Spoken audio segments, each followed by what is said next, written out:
Boa noite a todos. Sejam todos muito bem-vindos. É muito bom estar aqui com vocês para mais uma reflexão. Hoje, 25 de agosto de 2022, vamos refletir sobre alguns textos muito importantes para o nosso dia a dia. Um tema ao qual denominamos: tornemos mais úteis os nossos dias. Antes, porém, recebam todos o nosso abraço fraterno, principalmente aqueles que porventura nos visitem pela primeira vez.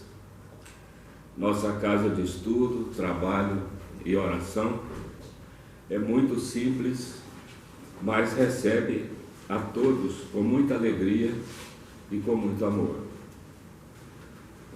Tudo já se encontra preparado para as atividades desta noite, tanto aqui no plano material como no mundo espiritual. Que cada um de nós possa aqui encontrar aquilo que veio buscar nessa noite.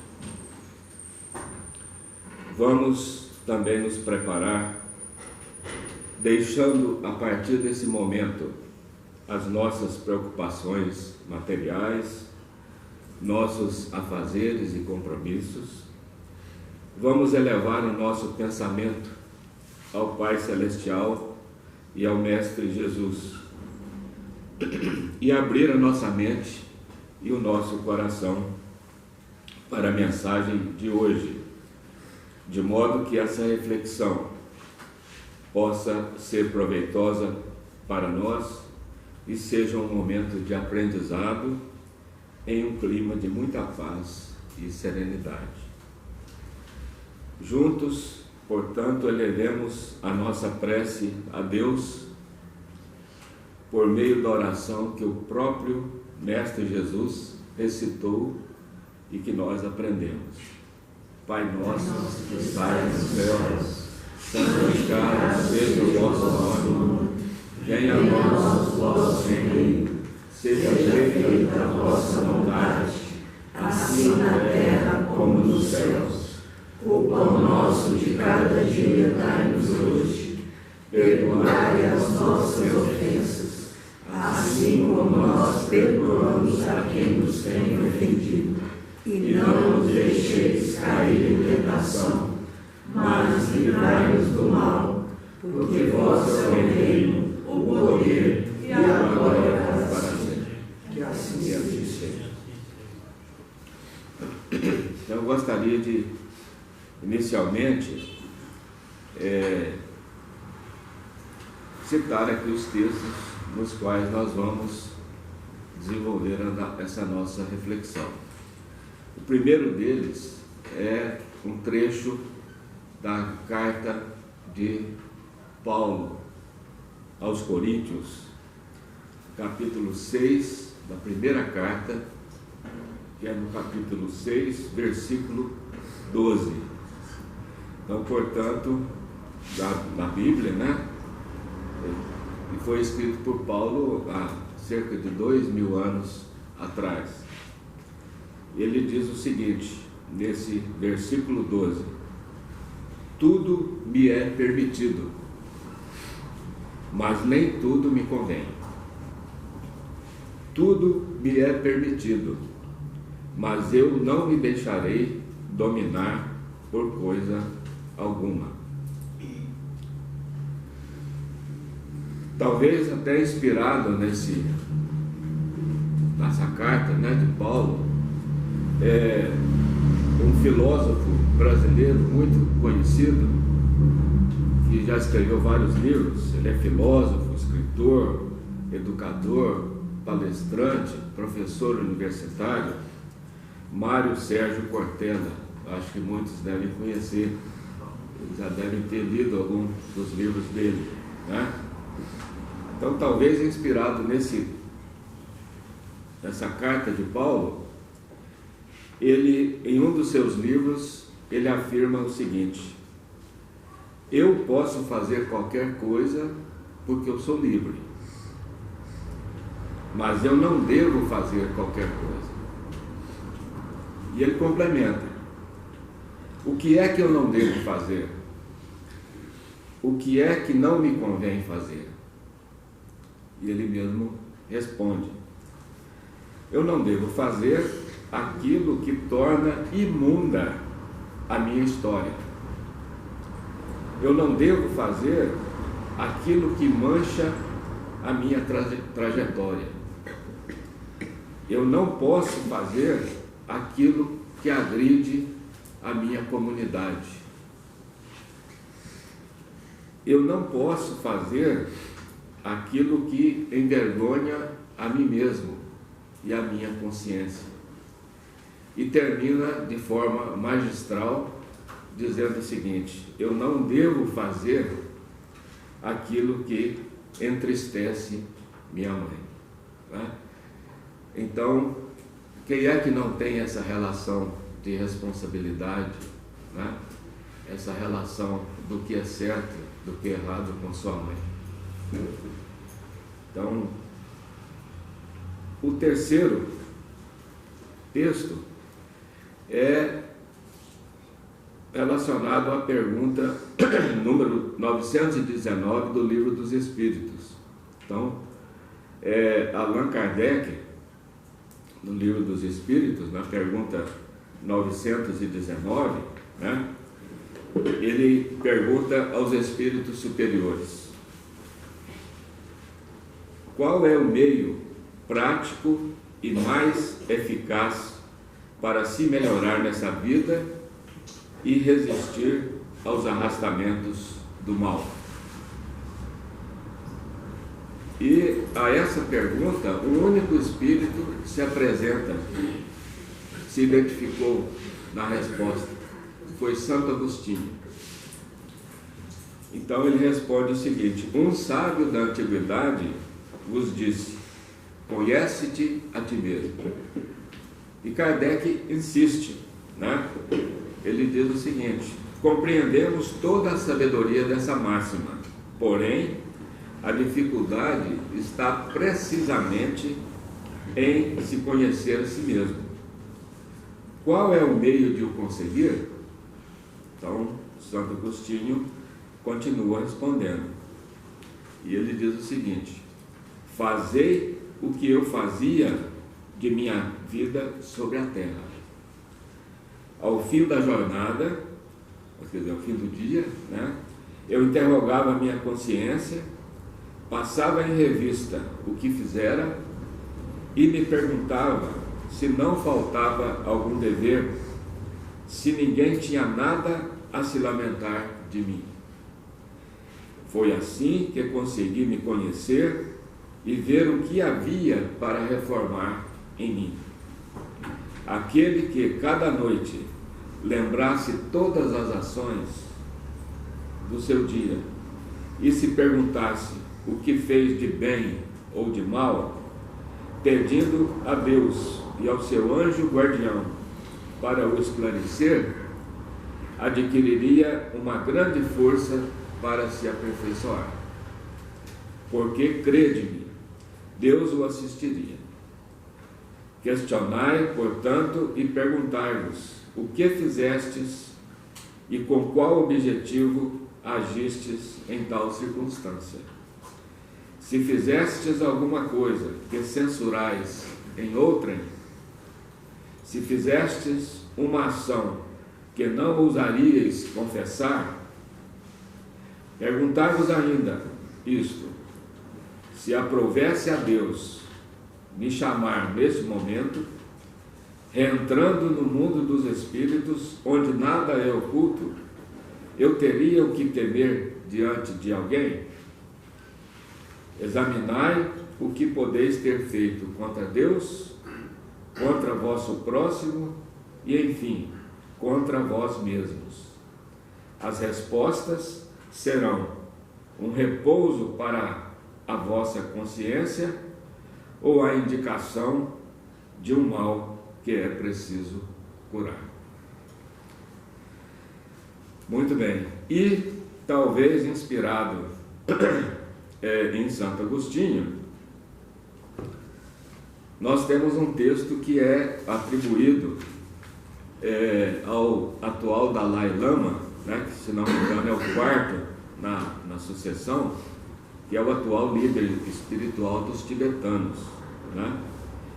Então ele, segundo esse texto que é atribuído a ele, diz o seguinte: todos os dias, ao acordar, podemos desenvolver uma motivação positiva sincera, se pensarmos: primeiro, vou utilizar esse dia de um modo mais positivo. Segundo, eu não deveria desperdiçar esse dia. E depois, à noite, antes de nos deitarmos, poderíamos verificar o que fizemos com a pergunta: será que eu utilizei esse dia como eu planejei? Então vejam que, né, são todas essas sugestões, todas essas indicações são muito valiosas para o nosso dia a dia, não é verdade? Se não, vejamos, utilizar o dia de um modo mais positivo. Raramente nós enxergamos o tempo como o tesouro mais valioso que nós já recebemos, que Deus colocou à nossa disposição. Nem sempre nós pensamos dessa forma, não é mesmo? Tem um velho ditado que diz que tempo desperdiçado é tempo que não volta mais. E, de fato, a hora vazia, geralmente, ela nos faz cair, nos faz descambar para os estados negativos da mente, nos tornando melancólicos, apáticos, queixosos. E a doutrina espírita nos ensina que tudo no mundo, no universo, é energia e sintonia. E quando nós nos sentimos melancólicos, apáticos e queixosos, nós estamos entrando em sintonia com espíritos inferiores, com espíritos ainda sofredores. E quando isso acontece, a nossa energia se contrai, se enfraquece, e nós ficamos sem motivação para agir na direção daquilo que nós gostaríamos que acontecesse em nossa vida. E no fim do dia nós terminamos, ficamos com aquela impressão, aquela incômoda sensação que nós tivemos um dia perdido. Então, meus irmãos, ao invés de nós caminharmos para um dia perdido, nós devemos trabalhar na direção de um dia ganho, e nós ganharmos um dia. E isso começa ao amanhecer, com um aquecimento mental, né, nos condicionando a utilizar as horas daquele dia de uma forma mais positiva. E, meus irmãos, como é que nós podemos fazer isso? Não é fácil, né? Nós temos um dito popular que afirma que tempo é dinheiro, né? Acho que todo mundo já ouviu essa frase, né? E, de certo modo, em certa medida, isso é uma grande verdade. Aliás, essa ideia não se aplica apenas ao dinheiro. Nós podemos também afirmar que o tempo é trabalho, o tempo é saúde, é amor, é espiritualidade, é cultura, é alegria, é amizade, é caridade, é fraternidade. Né? Agora, imaginemos quanto do meu tempo eu tenho investido nessas riquezas da alma. Quanto do meu tempo nós temos investido nesses verdadeiros tesouros eternos. Meus irmãos, uma existência feliz, ela depende de bons investimentos em todas as áreas que nos tragam bem-estar e bem-estar para o próximo. Então tomemos o cuidado para não gastar o nosso tempo com pensamentos negativos, com lamentações, com queixas, com fofocas, recordações tristes e até mesmo o cultivo da autopiedade, né? Nós temos a mania de achar que tudo acontece só com a gente e que nós somos as grandes vítimas da vida e, quiçá, do universo, né? E isso, lembro novamente, nos traz uma sintonia que não é desejável. Porque quando nós entramos com esses pensamentos negativos, né, estamos cultivando esses pensamentos negativos, nós estamos gastando o nosso tempo com a doença, com a miséria, com a solidão, e estamos fechando, lacrando os caminhos para o nosso progresso material e principalmente espiritual. Portanto, meus irmãos, tomemos cuidado para não matar o nosso tempo, né? Essa é a pior coisa que nós podemos fazer.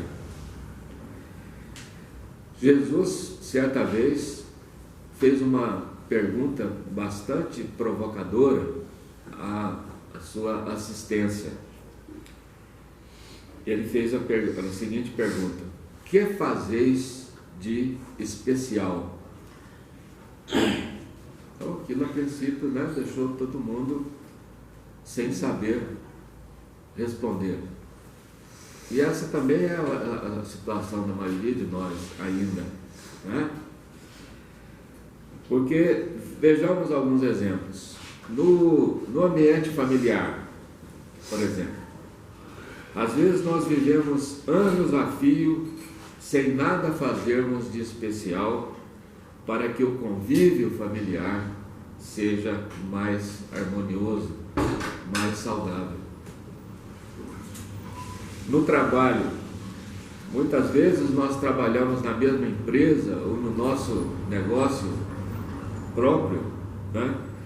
Mas não fazemos nada de especial para que o nosso trabalho se distinga, para que o nosso trabalho se transforme em melhores serviços e melhores relações com o nosso próximo. Muitas vezes nós nos ligamos também a pessoas pelos laços do coração, mas o que nós temos feito de especial para que essas pessoas sintam efetivamente o nosso amor? Então Jesus nos propõe não só que nós devemos fazer algo especial, mas Ele propõe que nós sejamos ou que nós nos transformemos em pessoas especiais. E para isso, Deus nos deu as horas de cada dia, para que a nossa vida seja fértil, seja uma vida de exemplo e uma vida de resultado. Como diz a parábola, Deus nos deu talentos para serem multiplicados e não para serem enterrados no fosso das horas vazias. Então, meus irmãos, o tempo está nos esperando para a construção de uma vida melhor. E isso depende só de nós. Lembremos-nos, o tempo é, na verdade, nossa maior riqueza. E por isso, gastemos o maior tempo possível nas coisas que nos elevam, que nos deixam felizes, que nos fazem crescer como seres humanos, que acrescente algo de bom na vida das pessoas, não só na nossa, e que nos faz crescer como espíritos. Lembremos-nos de que, se é verdade que o tempo para, também é verdade que ele não volta mais. Vamos, portanto, pedir a Deus, a Jesus, nosso Mestre, e aos bons espíritos, para que possamos seguir os conselhos de Paulo Apóstolo, de Santo Agostinho, até mesmo do Dalai Lama, para que possamos ser pessoas melhores, que nós possamos ser espíritos em crescimento e, portanto, espíritos bem-sucedidos. Que assim seja.